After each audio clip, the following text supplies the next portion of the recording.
क्या रे पब्लिक, मजे में? दोस्तों, पता नहीं किन चमनचूजों ने हमारे स्कूल की इतिहास की किताबें लिखी है। थोड़ा गूगल और थोड़ा पुरानी लाइब्रेरी की अलमारी खोलने से ही इन किताबों की पोलें खुल जाती है। ज्यादातर स्कूल की किताबों में लिखा हमारे देश का इतिहास अधूरा और एक तरफा है, और ऐसी किताबें पढ़कर ही बच्चे बड़े होकर कश्मीर जैसे राज्य के बारे में इस तरीके के बयान देते हैं। मेरी निजी राय शुरू से ये रही है कि किसी भी देश के किसी भी एरिया को उसके जनता के मर्जी के खिलाफ जबरदस्ती आर्मी के बल पर देश में रखना हमारे देश के लिए ही घातक होगा।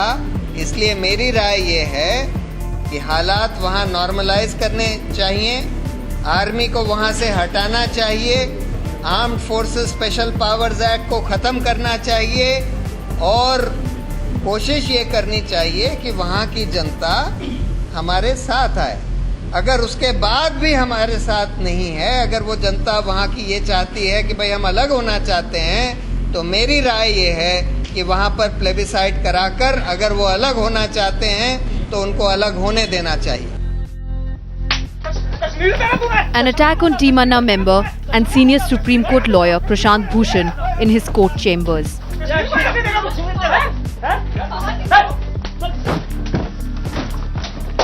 आपकी अच्युतम भारतम सीरीज की आज की वीडियो कश्मीर का जबरदस्त इतिहास बताने वाली है, तो चलिए करते हैं शुरुआत।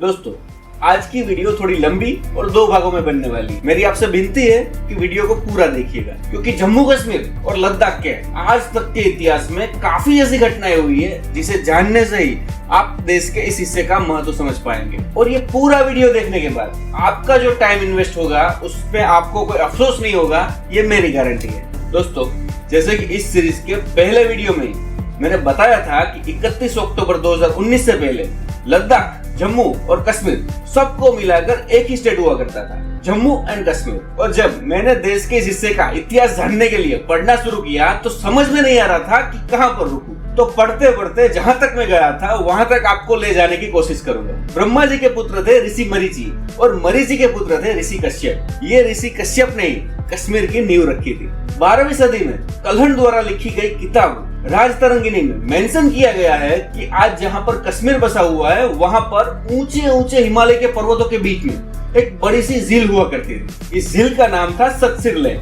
वैसे तो धार्मिक पुस्तकों में इस झील की काफी दिलचस्प कहानी मिलती है, पर मैं यहाँ पर वही बात करूंगा जो इतिहासकारों द्वारा रेफरेंस के साथ बताई गई है। हिंदू पौराणिक कथाओं के अनुसार ऋषि कश्यप ने दो पर्वतों के बीच में गैप बनाकर सतसिर झील को नदियों के रूप में बहा दिया था, और ये झील 3 अलग अलग नदियों के रूप में बहने लगी थी, जिसमें से एक है वितस्ता, जिसको आज हम झेलम के नाम से जानते हैं, दूसरी है वैसव और तीसरी है रिम्बियारा। इस तरह से झील को खाली करके ऋषि कश्यप ने यहाँ पर ब्राह्मणों को बसाया था। और संस्कृत भाषा में का यानी कि पानी और सिमिरा यानी कि सुखाना, क्योंकि इस जगह को झील का पानी सुखाकर बसाया गया था, तो इन दोनों शब्द को मिलाकर नाम दिया गया कश्मीर। और कुछ इतिहासकारों का मानना है कि कश्यप ऋषि ने इस जगह को पर्वत पर बसाया था, और पर्वत को मेरु भी बोला जाता है। कश्यप और मेरु दोनों शब्द को मिलाकर कश्मीर नाम दिया गया था। तो कश्मीर नाम का इतिहास इन दोनों में से आपको जो सही लगा आप मान सकते हैं। अब यहाँ से आगे का कश्मीर का इतिहास मिलता है 3री सदी ईसा पूर्व, जब ये मौर्य साम्राज्य का हिस्सा बना था।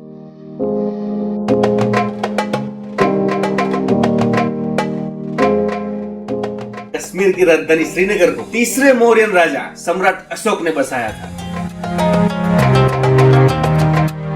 श्रीनगर के नाम में श्री का मतलब होता है हिंदू देवी माता लक्ष्मी और नगर यानी कि शहर। वैसे ये श्रीनगर आज के श्रीनगर से करीब 5 किलोमीटर दूर पंद्रथन के पास बसा हुआ था। यहाँ पर अशोक ने काफी सारे बौद्ध स्तूप और शिव मंदिर भी बनवाए थे। एक समय पर कश्मीर हिंदू और बौद्ध धर्म का केंद्र बन चुका था, क्योंकि मौर्य साम्राज्य के बाद यहाँ पर शासन करता है कुषाण साम्राज्य, और कुषाण साम्राज्य का राजा कनिष्क भी बौद्ध अनुयायी था। और ये राजा कनिष्क के समय में बौद्ध धर्म का प्रभाव तिब्बत और चाइना तक देखने को मिलता है। राजतरंगिणी में लिखा इतिहास कहता है कश्मीर में 8वीं सदी में कर्कोटा साम्राज्य का सबसे प्रबल राजा था ललित आदित्य। ये ललित आदित्य ने अनंतनाग के करीब एक भव्य सूर्य मंदिर बनवाया था जो मार्तन सन टेम्पल के नाम से प्रसिद्ध। ये मार्तन सन टेम्पल के अवशेष आज भी कश्मीर के उस समय के वैभव की गवाही देते हैं। वैसे मार्तन एक संस्कृत शब्द है और मार्तन का मतलब भी सूर्य होता है। इसके बाद 9वीं और 10वीं सदी में कश्मीर में शैव धर्म का काफी प्रभाव रहा। इसके बाद चलते 11वीं सदी में जब मोहम्मद गजनवी ने भारत पर 17 बार आक्रमण किए थे, जिसमें से 2 आक्रमण कश्मीर पर हुए थे। लेकिन यहाँ पर मजबूत लोहारा साम्राज्य की लोहकोट की किल्लेबंदी तोड़ नहीं पाया था मोहम्मद गजनवी। आगे की कहानी पे थोड़ा ध्यान दीजिएगा क्योंकि 14वीं सदी कश्मीर की संस्कृति में काफी बड़ा बदलाव लाती है।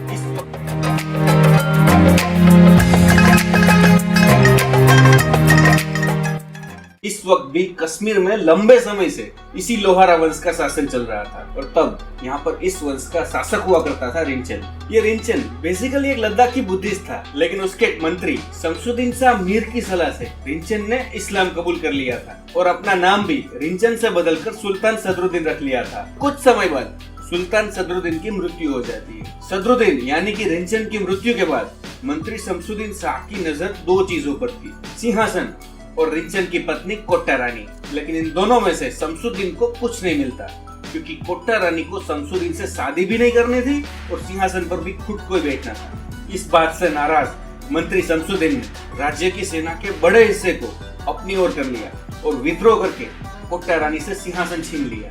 इतना ही नहीं, कोट्टा रानी और उसके बेटे हैदर को जेल में बंद कर दिया और जेल में इन दोनों की मृत्यु हो गई। आज भी कश्मीर में कोट्टा रानी की बनवाई हुई कुत्तेकोल कनाल मौजूद है जो आज तक झेलम नदी में आने वाली बाढ़ से श्रीनगर को बचाती आई है। इसके बाद 15वीं सदी के कश्मीरी इतिहासकार जोना राजा की किताब द्वितीय राजतरंगिणी के हिसाब से 1389 और 1413 के बीच सूफी इमाम मीर मोहम्मद हमदानी की सलाह से तब के राजा सिकंदर शाह मीरी ने कश्मीर में काफी सारे मंदिरों को तोड़ दिया था और इन मंदिरों में ललितादित्य का बनवाया हुआ मार्तन सन टेम्पल भी शामिल था। इसके विपरीत सिकंदर शाह मीरी के बेटे ज़ैनुल आबिदीन ने अपने शासन में धार्मिक कट्टरता को साइड में रख दिया था। हिंदू मुस्लिम दोनों धर्म के लोगों को एक जैसा सम्मान दिया और कश्मीर में सभी धर्म की संस्कृति का विकास होने दिया। मुस्लिम शासक होने के बावजूद काफी मंदिरों को फिर से बनवाया जो उसके बाप ने तोड़ दिए थे। जो ब्राह्मण और बुद्धिस्ट सिकंदर शाह मीरी के शासन में कश्मीर छोड़कर चले गए थे, उनको ज़ैनुल आबिदीन ने वापस कश्मीर में बसाया। दोस्तों, उस समय में काफी मुस्लिम राजाओं द्वारा जजिया टैक्स लिया जाता था। ये वो टैक्स होता था जो मुस्लिमों को छोड़ के अन्य धर्म के लोगों को चुकाना होता था। बेसिकली अपना धर्म फॉलो करने का टैक्स चुकाना पड़ता था। इस जजिया टैक्स पर भी ज़ैनुल आबिदीन ने रोक लगा दी। आगे के 2 मुद्दे सुनकर हिंदुओं को ज़ैनुल आबिदीन से प्यार हो जाएगा। ज़ैनुल आबिदीन ने अपने बाप के समय से चले आ रहे कश्मीरी ब्राह्मणों के धर्म परिवर्तन को बंद करवाया और गौ हत्या पर भी प्रतिबंध लगवाया। ये सभी उदारवादी नीतियों के कारण उसको कश्मीर का अकबर बोला जाता था। इसके आगे 16वीं सदी में मुगल राजा अकबर ने और 18वीं सदी में अफगान अहमद शाह अब्दाली ने कश्मीर पर अपना कब्जा जमाया। इस तरह करीब 400 सालों से चले आ रहे मुस्लिम शासन के बाद 1819 के सोपिया के युद्ध में यहाँ के अफगान शासक पंजाब के राजा रंजीत सिंह से हार जाते और तब से कश्मीर में सिख शासन की शुरुआत होती है। एक बात दिमाग में रखिएगा, कश्मीर में सिख शासन के दौरान इसके अगल बगल जम्मू, लद्दाख और बाल्टिस्तान में शासन हुआ करता था डोगरा राजपूत वंश का और वहाँ के राजा हुआ करते थे गुलाब सिंह। और यहाँ पर कश्मीर सिखों के कब्जे में आने के बाद मुस्लिमों का यहाँ रहना कठिन हो गया था क्योंकि श्रीनगर की जामा मस्जिद को बंद करवा दिया गया था, अजान पर प्रतिबंध लगवा दिया गया था और सार्वजनिक जगहों पर नमाज पढ़ने पर भी रोक लगा दी गई थी और गौ हत्या पर फांसी दे दी जाती थी। लेकिन 1839 में रंजीत सिंह की मृत्यु हो जाती है और सिख साम्राज्य कमजोर पड़ने लगता है, जिसका फायदा उठाते हुए अंग्रेजों ने 1845 और 46 के एंग्लो सिख वॉर में सिख एम्पायर को हरा दिया और इनकी राजधानी लाहौर को अपने कंट्रोल में ले लिया। इस युद्ध में जम्मू के गुलाब सिंह ने खुद को अलग रखा था, इसलिए अंग्रेजों ने सिखों को हराने के बाद कश्मीर का कंट्रोल गुलाब सिंह को दे दिया। कहा जाता है कि 1857 के विद्रोह में डोगरा रूलर गुलाब सिंह ने अंग्रेजों का साथ दिया था, ब्रिटिश औरतों और बच्चों को आश्रय भी दिया था। इतना ही नहीं, अंग्रेजों के खिलाफ पूरे भारत में हो रहे विद्रोह को दबाने के लिए अपनी सेना की मदद भी भेजी थी। अब वही साल यानी 1857 में गुलाब सिंह की भी मृत्यु हो जाती है और उनके बेटे रणबीर सिंह कश्मीर की सत्ता संभालते हैं। दोस्तों, आप सबको इंडियन पिनल कोड तो पता ही होगा। वैसे ही कश्मीर में 1932 से लेकर 2019 में आर्टिकल 370 हटने तक रणबीर पिनल कोड चलता आ रहा था, जो यही रूलर रणबीर सिंह के नाम से चलाया गया। इसी तरह से कश्मीर में बाप से बेटे को शासन मिलता रहा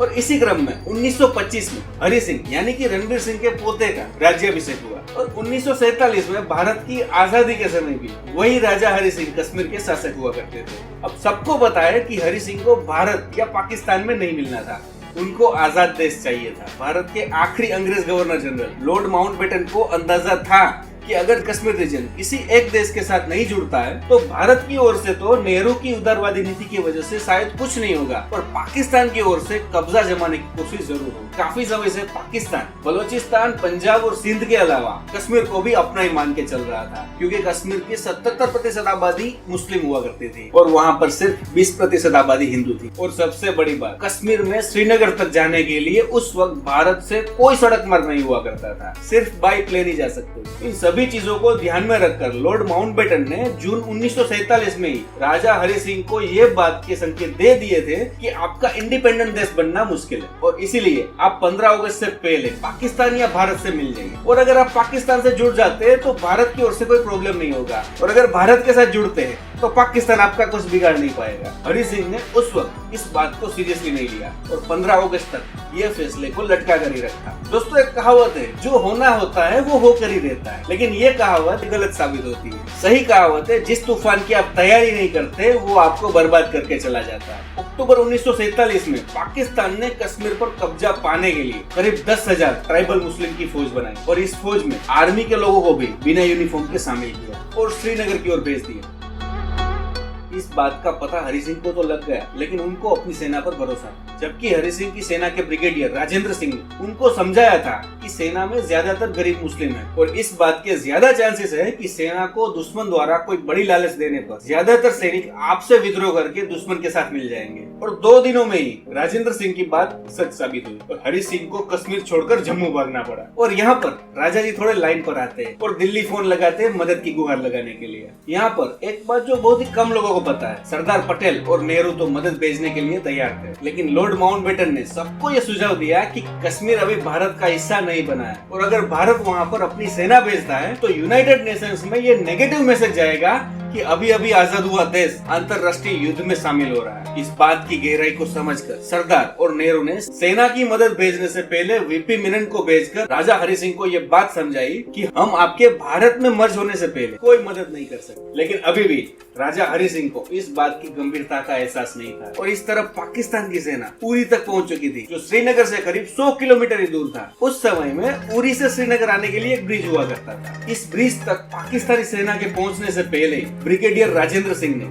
इस ब्रिज को उड़ा दिया। इस ब्रिज के टूटने से 2-3 दिनों तक दुश्मन की सेना आगे नहीं बढ़ पाई और अगर ये चीज नहीं हुई होती तो पूरा कश्मीर दुश्मनों के कब्जे में आ चुका होता। बाद में इस बहादुरी के लिए भारत सरकार ने राजेंद्र सिंह को महावीर चक्र से भी नवाजा था। हालांकि इस युद्ध में उनकी मृत्यु हो गई। पाकिस्तान की इस आदिवासी कबायली सेना का सबसे बड़ा शिकार बना था कश्मीर का बारामूला। पाकिस्तान की इस कबायली सेना द्वारा बारामूला की हजारों औरतों के रेप हुए। ये आदिवासी सेना इतनी जंगली और खूंखार थी कि इस शहर की 70% आबादी को मार डाला और बारामूला का ये हाल करने के बाद इन लोगों ने श्रीनगर को भी घेर लिया। ये सब घटना की सूचना मिलते ही फाइनली 26 अक्टूबर 1947 के दिन राजा हरि सिंह ने 2 काम किए। एक तो इंस्ट्रूमेंट ऑफ एक्सेशन पे साइन किया, यानी कि भारत में विलीन होने का निर्णय लिया और अपने एडिशनल डिप्टी कमिश्नर को पिस्तौल देकर बोला कि कल यानी कि 27 अक्टूबर 1947 के दिन सुबह तक अगर इंडियन आर्मी श्रीनगर नहीं पहुंचती है तो मुझे उठाना मत, गोली मार देना। वैसे इसकी जरूरत पड़ी नहीं क्योंकि आर्मी के प्लेन श्रीनगर पहुंच गए थे। तो दोस्तों, ये थी कश्मीर की हिस्ट्री 1947 तक की। अब यहाँ से कौन थे वो शख्स जिसने इंडियन आर्मी की मदद करी, क्यों जम्मू और कश्मीर पर आर्टिकल 370 लागू हुआ और कैसे इसको हटाया गया, क्या थी कहानी कश्मीरी पंडितों की, और हमारे दोनों सेगमेंट्स सबको नहीं मिलता और बवाल मचा रखा है, देखेंगे हम जम्मू कश्मीर और लद्दाख चैप्टर के दूसरे भाग में। मैं आपसे वादा करता हूँ मैं बहुत ही जल्द आऊंगा और मेरी आप सबसे विनती है कि इस चैनल को सब्सक्राइब कर दीजिए, क्योंकि ये सारी इन्फॉर्मेशन लाने में काफी मेहनत लगती है। आपको सब्सक्राइब करने के लिए तो सिर्फ एक बटन ही दबाना है, यहाँ नीचे ही कहीं होगा, प्लीज दबा दीजिए। जय हिंद।